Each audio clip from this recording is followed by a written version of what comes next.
उत्तर प्रदेश में बीजेपी सरकार द्वारा जिस प्रकार से जनता के हितों में दावे किए गए थे, उन दावों की अब बीजेपी पार्टी की ही एक महिला सदस्य ने पोल खोलकर रख दी। तो वहीं बीजेपी पार्टी में प्रदेश कार्यकारिणी सदस्य के पद पर तैनात डॉक्टर प्रियंका तोमर ने अपनी पार्टी पर आरोप लगाते हुए बीजेपी पार्टी से त्याग पत्र दे दिया।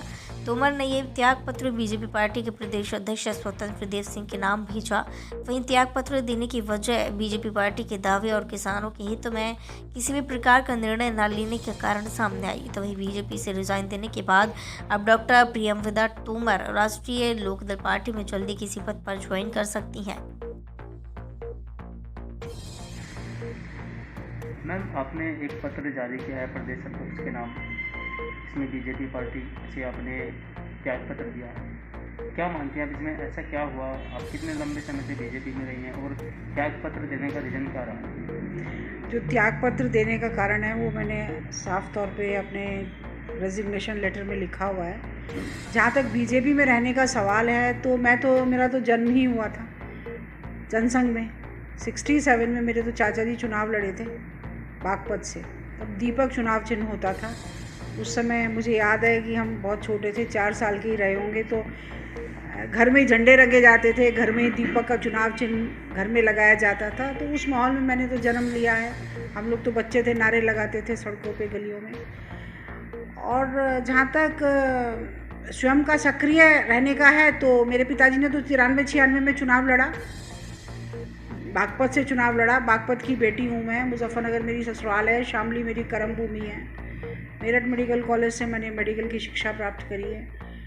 तो सक्रिय मैं यहाँ पर पहले, क्योंकि मेडिकल प्रोफेशन था, उसमें बहुत ज़्यादा व्यस्तताएं रहती हैं। उसके बाद में 2013 के अंत में मैंने पार्टी में सक्रिय रूप में मैं आई। तब से आप देखते हैं मैं दिन रात मैंने कार्य किया है। जो भी मुझे दायित्व मिला है, चाहे वो बेटी बचाओ बेटी पढ़ाओ में प्रदेश सह संयोजिका के रूप में हूँ, या फिर महिला आयोग की सदस्य के रूप में, या अन्य दायित्व अलग अलग। मैंने लोकसभा इलेक्शन में कितनी बार मुझे प्रभारी बनाया गया, यहाँ पर महिला प्रभारी बनाया गया, उपचुनाव में 2018 में, अलग अलग दायित्वों में मैंने काम किया, बहुत दिल लगाकर काम किया। क्या मानते हैं, किसान आंदोलन जिस तरीके से लगातार चल रहा है और आपने बीजेपी से किनारा किया है और आरएलडी का दामन आपने नहीं, अभी मैंने कहीं दामन नहीं थामा है।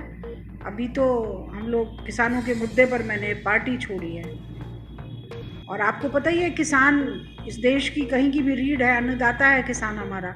उनकी अगर कोई उनको दिक्कत है, वो हताश हैं, तो ये दायित्व बनता है सरकार का, पार्टी का, कि उसको उसके संज्ञान में उनके आना चाहिए, उनको उस विषय पर चर्चा करनी चाहिए, गंभीर होना चाहिए, दिखना चाहिए, करना चाहिए उस विषय को, ना केवल दिखें, करें उसको। आज इतने सारे किसानों की शहीद हो गए वहाँ पर, लेकिन किसी पार्टी के किसी ऐसे जो मुख्य पदों पर हैं या जो सरकार में हैं, उनके कभी कोई संवेदनाएं व्यक्त नहीं करी गई। उसे ऐसा माहौल सा बनाया गया कि पता नहीं इनकी कैसे मृत्यु हो गई। तो आपको लगता है कि जो किसान आंदोलन चल रहा है, किसान जिन मुद्दों को लेकर के बैठे हैं, वो कहीं ना कहीं सही है? बिल्कुल सही है, 100% सही है। किसान ऐसे थोड़ी नहीं ऐसे बैठ जाएगा। बताइए क्यों बैठेगा किसान? खेती का समय है, कटाई का सीज़न चल रहा है, पूरी सर्दियाँ हो गई, तूफान आ गया, बरसात आ गई इतनी भारी सर्दी में। और मैं तो डॉक्टर हूँ, मेरे पास जो इस क्षेत्र में मरीज़ आते हैं, वो सब, उनका जो पारिवारिक पृष्ठभूमि है, सब किसान की पारिवारिक पृष्ठभूमि है।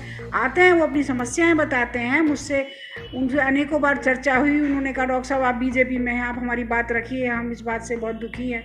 लेकिन मैं लाचार थी उस किसानों की बात को। और मैं क्यों लाचार, बहुत सारे, मैं तो और भी बीजेपी के बहुत सारे अपने कार्यकर्ता हैं, अन्य पदों पर हैं, वो भी इस समय बहुत ये बात महसूस करते हैं कि वो उस बात का नहीं ले पा रहे, संज्ञान नहीं ले पा रहे, उसमें अपना कुछ नहीं कह पा रहे। लेकिन मैंने इस बात को निर्णय लिया, निर्णय की घड़ी थी, निर्णय मुझे लेना पड़ा, अपने कंफर्ट जोन से बाहर आना पड़ा।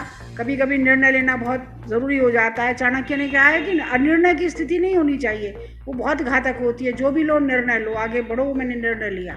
महाभारत के युद्ध में अर्जुन की भी यही स्थिति थी। फिर उन्हें श्री कृष्ण ने उपदेश दिया कि नहीं, आगे बढ़ो, ये युद्ध है, इसमें तो आपको करना ही पड़ेगा।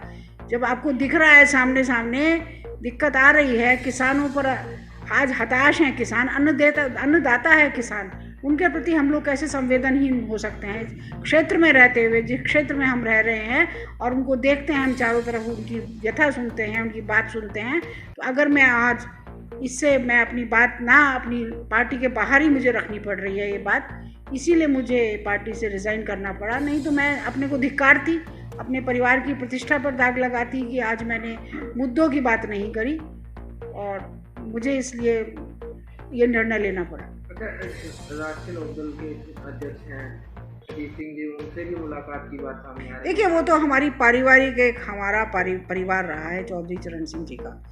चौधरी साहब का घर में बहुत आना जाना था। मेरे बाबा जी का उनसे बहुत ज़्यादा निकटता थी, यहाँ तक कि चौधरी साहब की बेटियां जो हैं, चौधरी अजीत सिंह की जो बहनें हैं, उनके विवाह संस्कार कराई मेरे बाबा जी ने। वो प्रकांड विद्वान थे आर्य समाज के, उनको पंडित पूर्णचंद आर्य कहते थे। वहाँ का क्षेत्र उनको उसी रूप में जानता था क्योंकि विद्वान थे, एक लेखक थे, वो आर्य समाज के प्रकांड विद्वान थे।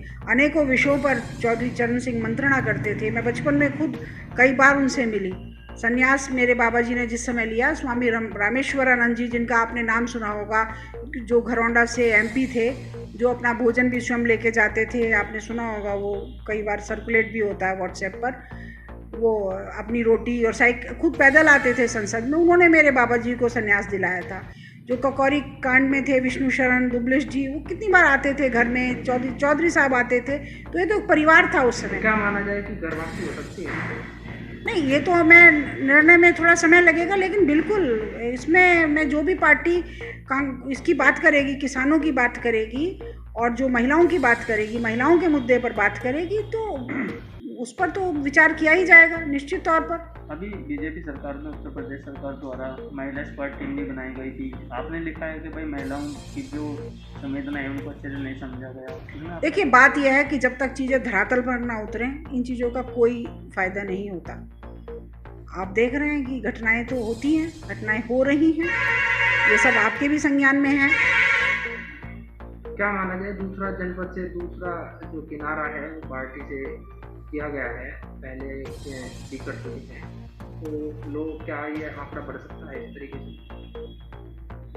अब ये तो मैं जब अंदर से उन लोग की बात सुनती हूँ तो बहुत से लोग आज व्यथित हैं और बहुत से लोग दुखी हैं। अपनी वेदना उन्होंने मुझे कई बार फ़ोन पर बताई है। आज भी बहुत सारे लोगों के मुझे बल्कि उनके संदेश आए, बधाई के संदेश आए, शुभकामनाओं के संदेश आए, पार्टी के अंदर से संदेश आए। तो ये तो मैं नहीं कमिट कर सकती, पर मैं बता सकती हूँ कि उनके मेरे पास तो बहुत सारे बधाई संदेश आए हैं स्वयं बहुतों के।